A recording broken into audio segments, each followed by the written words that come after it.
Il y a le mariage gay qui revient en force. Pourquoi? Eh bien tout simplement pour la première fois dans une série française, un mariage gay va être célébré. Ce sera au début du mois de juillet. Ce n'était encore jamais arrivé. C'est la série Plus belle la vie qui annonçait hier qu'ils allaient célébrer le premier mariage gay. Enquête signée Jean-Baptiste Bergès et Gabriel Doriès. C'est l'événement Place du Mistral et pour tous les téléspectateurs de France 3, Plus belle la vie s'apprête à célébrer son premier mariage gay. Thomas et Gabriel, le couple homo phare de Plus belle la vie, vont bel et bien se marier prochainement. Oh, mais qu'est-ce qui t'arrive? Il m'arrive qu'il y a des copains qui vont se marier et que moi j'y ai pas le droit. Eh bien si, parce qu'avec cette loi, tu y as droit comme tout le monde.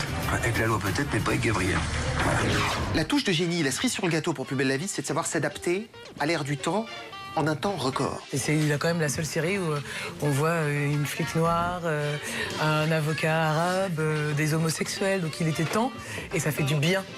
La question sur le mariage gay a été omniprésente dans la série pendant toute la durée des débats en France, tout comme n'importe quel sujet de société d'ailleurs, puisque les scénarios s'inspirent de l'actualité.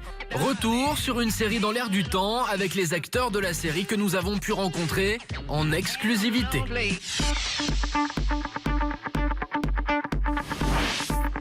Plus belle la vie cartonne sur France 3 depuis déjà 9 saisons. Et ce succès, la série le doit au scénario écrit sur mesure, parfois au jour le jour.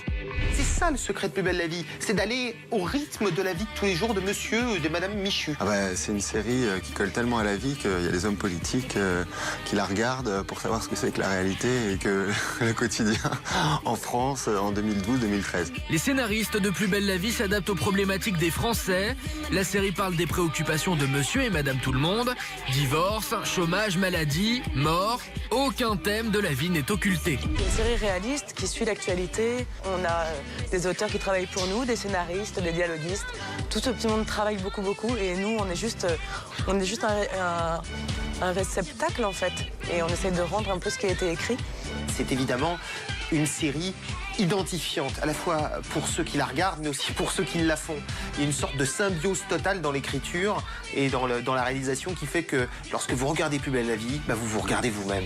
C'est très rare en fait de pouvoir défendre un personnage sur la durée, avec des évolutions très importantes au fil des mois, voire au fil des années pour les gens qui sont là depuis 8-9 ans. Et ça, c'est exceptionnel de pouvoir vivre ça en tant que comédien. Actualité oblige, le mariage pour tous a été largement traité dans les derniers épisodes de Plus belle la vie. Les producteurs de la série viennent d'annoncer le futur mariage de Thomas et Gabriel, les amoureux du Mistral.